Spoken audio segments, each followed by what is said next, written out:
जय भारत प्रिय दर्शकों, हमारे सौर मंडल का राजा सूर्य 16 अगस्त को सिंह राशि में जाएगा, जो कि मकर राशि से अष्टम हो जाती है। तो इसके क्या परिणाम प्राप्त होने वाले हैं मकर राशि वाले जातकों के लिए। साथ ही साथ जो मकर राशि में कारक ग्रह होता है शुक्र और बुध, इन दोनों के भी परिणाम जानेंगे। और मंगल जो कि अकारक माना जाता है परंतु चतुर्थ और एकादश भाव का स्वामी है, तो वह भी क्या परिणाम देगा, सभी जानकारी इस वीडियो में आपके लिए लेके आया हूं। अगर आपको यह जानकारी अच्छी लगे और आप किसी प्रकार से इस जानकारी से लाभान्वित होते हैं तो वीडियो को लाइक, शेयर और कमेंट अवश्य करें। अंत में आप सभी से एक निवेदन है कि जो भी मैं प्रेडिक्शंस करता हूं यह एक सामान्य प्रेडिक्शंस होते हैं, एक जनरलाइज प्रेडिक्शंस होते हैं। अगर आप अपनी स्वयं की कुंडली दिखाना चाहते हैं तो आप हमसे संपर्क कर सकते हैं। मैं हूं आपका ज्योतिष मार्गदर्शक ज्योतिषाचार्य आकाश। आप देख रहे हैं नक्षत्र ज्योतिष।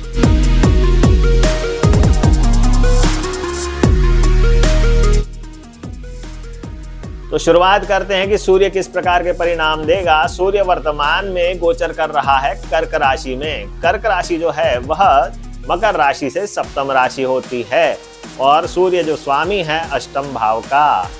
तो किस प्रकार के परिणाम देगा, आइए डिस्कस करते हैं। तो सूर्य ने एक्टिवेट कर दिए हैं 7th हाउस और 8th हाउस को। तो 7th हाउस और 8th हाउस एक्टिवेट हो जाएंगे तो क्या परिणाम देगा सूर्य। सर्वप्रथम तो आपके वैवाहिक जीवन में कहीं ना कहीं किसी न किसी प्रकार से कलहपूर्ण वातावरण यह बनाएगा। साथ ही साथ आपको पार्टनरशिप में दिक्कतें होने की पूर्ण संभावनाएं नजर आ रही है। बिजनेस में थोड़ा बहुत नुकसान हो सकता है परंतु बहुत ज़्यादा निगेटिव नहीं माना जाएगा। थोड़ा बहुत ही नुकसान होगा क्योंकि 16 अगस्त के बाद कहीं ना कहीं कुछ परिवर्तन नजर आएगा। साथ ही साथ सरकारी नौकरी में आपको सहयोग प्राप्त नहीं होगा अपने उच्च अधिकारियों का। नौकरी हेतु भी कोई ज़्यादा अच्छा समय नहीं दर्शा रहा, सामान्य समय है। धनार्जन के लिए भी यह सामान्य समय माना जाएगा। तो ओवरऑल ठीक ठाक ही रहेगा। कुछ विवाद थोड़े हो सकते हैं, अन्यथा तो आप पूजा पाठ करें, सूर्य को अर्घ्य दें, ओम गृणी सूर्याय नमः इस मंत्र का जप करें तो आप किसी न किसी प्रकार के सूर्य के जो परिणाम मिल रहे हैं, जो निगेटिव परिणाम मिल रहे हैं, उनसे आपको कहीं निजात मिल सकती है। अब हम बात करते हैं सूर्य जब चला जाएगा 16 अगस्त को स्वयं की राशि में तो क्या करने वाला है, किस प्रकार के परिणाम देगा मकर राशि वाले जातकों के लिए। तो इसने एक्टिवेट कर दिया है अष्टम भाव। अष्टम भाव होता है आपके गड़े हुए धन का, साथ ही साथ आपके फाइन्स का। तो भाई सरकार कहीं ना कहीं कुछ फाइन लगाएगी, आपको फाइन देना पड़ेगा या आपको किसी न किसी प्रकार से पैसे का या धन का नुकसान होने की पूर्ण संभावनाएं यह दर्शाता है। आंखों में रोग होने की संभावनाएं दिख रही है। पिता के साथ संबंध अच्छे नहीं रह सकते। वैवाहिक सुख में कहीं ना कहीं दिक्कत आ सकती है।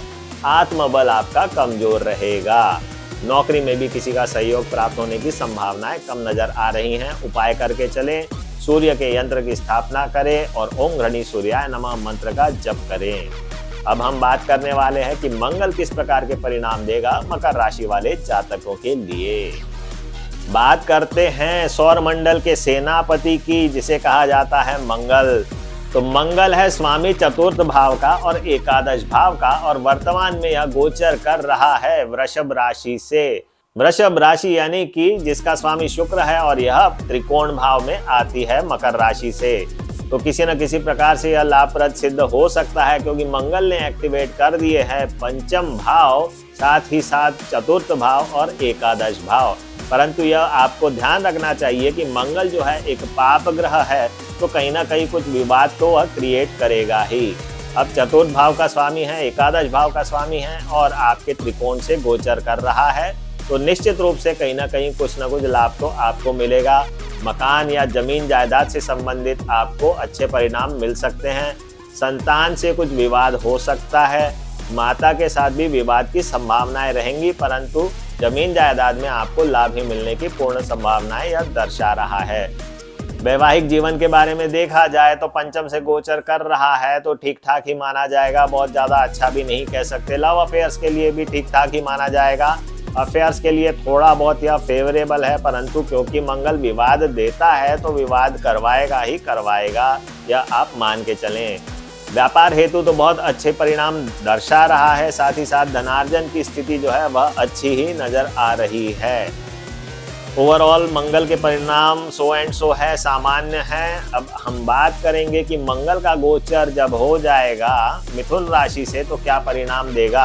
अब मंगल ने एक्टिवेट कर दिए हैं छठवां भाव, साथ ही साथ चतुर्थ भाव और एकादश भाव। तो 6-4-11 का कॉम्बिनेशन अगर हम देखें तो यह आपके लिए बहुत लाभप्रद सिद्ध हो सकता है।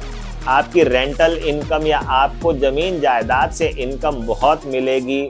साथ ही साथ जो भी आपके विवाद है जमीन जायदाद से रिलेटेड, तो उसमें भी आपको सफलता मिल सकती है। माता का सुख प्राप्त हो सकता है, परंतु माता को कुछ न कुछ रोग होने की संभावनाएं यह दर्शा रहा है।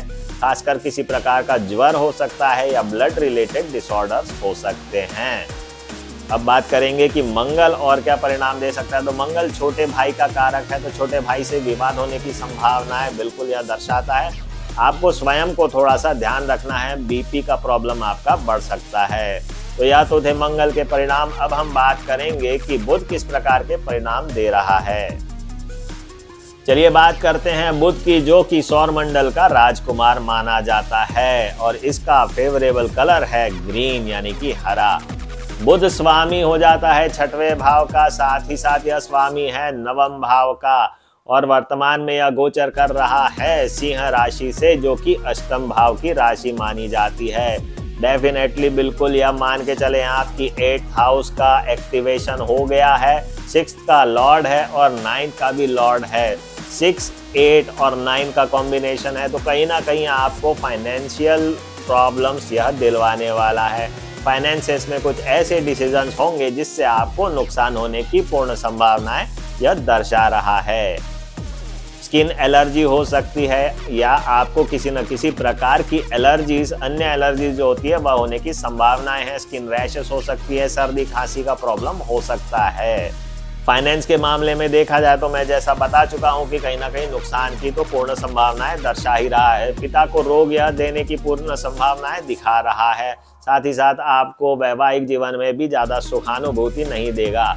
खासकर से जिनकी बुध की अंतर्दशा चल रही होगी उनके ऊपर यह परिणाम ज्यादा अच्छे से प्राप्त हो सकते हैं। शिक्षा हेतु देखा जाए तो यह परिणाम अच्छे नहीं दे रहा, तो आपको उपाय करके चलना चाहिए, क्योंकि बुध जो है अच्छे परिणाम गोचर में नहीं दे रहा है। आगे हम बात करेंगे बुध वक्री होकर के कर्क राशि में आएगा तो क्या परिणाम देगा। बुध वक्री होकर के कर्क राशि में 22 अगस्त को आने वाला है और यह सप्तम भाव को एक्टिवेट कर देगा। तो 6th हाउस, 7th हाउस और 9th हाउस एक्टिवेट हो गए हैं, तो इसके क्या परिणाम मिलने वाले हैं आइए चर्चा करते हैं। तो 7th हाउस को इसने एक्टिवेट कर दिया है, तो वैवाहिक सुख अच्छा मिल सकता है, धनार्जन की स्थिति अच्छी हो सकती है, व्यापार में आप अच्छे डिसीजंस ले सकते हैं। साथ ही साथ पढ़ाई में आपको अच्छा मन लगने की पूर्ण संभावनाएं यह दर्शाता है। तो जब तक वक्री रहने वाला है और जब तक कर्क में रहेगा आपकी शिक्षा अच्छी होने की संभावनाएं यह दर्शा रहा है। प्रतियोगिता परीक्षा में भी सफलता पूर्ण रूप से आपको मिल सकती है। तो यह तो थे बुध के परिणाम। अब हम बात करेंगे शुक्र क्या परिणाम देने वाला है। शुक्र की बात करें जो कि लग्जरी का कारक माना जाता है, तो शुक्र जो है मकर राशि में, शुक्र स्वामी है पंचम भाव का, साथ ही साथ दशम भाव का, और वर्तमान में यह गोचर कर रहा है सिंह राशि से, जो कि अष्टम भाव में स्थित है। तो शुक्र ने एक्टिवेट कर दिए हैं 8th हाउस, साथ ही साथ 5th हाउस और 10th हाउस। तो इसके क्या परिणाम प्राप्त होने वाले हैं आइए चर्चा करते हैं। तो पंचम और अष्टम भाव अगर आ गए हैं तो कहीं ना कहीं अफेयर्स होने की संभावना यह दर्शाता है, और अफेयर्स भी थोड़े बहुत इस प्रकार के होंगे जो कि सीक्रेटिव अफेयर्स माने जाते हैं, ठीक है, या एक्स्ट्रा मैरिटल अफेयर्स माने जाते हैं। तो यह संभावना इसमें यह दर्शा रहा है। साथ ही साथ क्योंकि अष्टम और दशम भाव का भी कॉम्बिनेशन आ गया है, तो आपके कार्य क्षेत्र में आपके खिलाफ किसी न किसी प्रकार से कोई न कोई षड्यंत्र होने की भी यह संभावनाएं दर्शा रहा है। किसी न किसी प्रकार से आपका नाम खराब होने की संभावनाएं यह दिखा रहा है। तो आपको वैवाहिक सुख तो अच्छा मिलेगा, वैवाहिक सुख में कमी नहीं रहेगी, परंतु कार्य क्षेत्र में नेम एंड फेम में आपको प्रॉब्लम्स यह दिखा रहा है। ओवरऑल देखा जाए तो लग्जरी के चक्कर में आप लोन लेकर के लग्जरीज पूरी कर सकते हैं, यानी कि लोन लेकर के आप जबरदस्ती के व्यय कर सकते हैं। पढ़ाई के लिए स्थिति ठीक ठाक रहेगी, सामान्य रहेगी। धनार्जन के लिए भी सामान्य स्थिति यह दर्शा रहा है। तो ओवरऑल प्लस और माइनस हर प्रकार के परिणाम शुक्र दे रहा है। आगे हम बात करेंगे कि शुक्र जब नीच का हो जाएगा और कन्या राशि में जाएगा तो क्या परिणाम यह देने वाला है।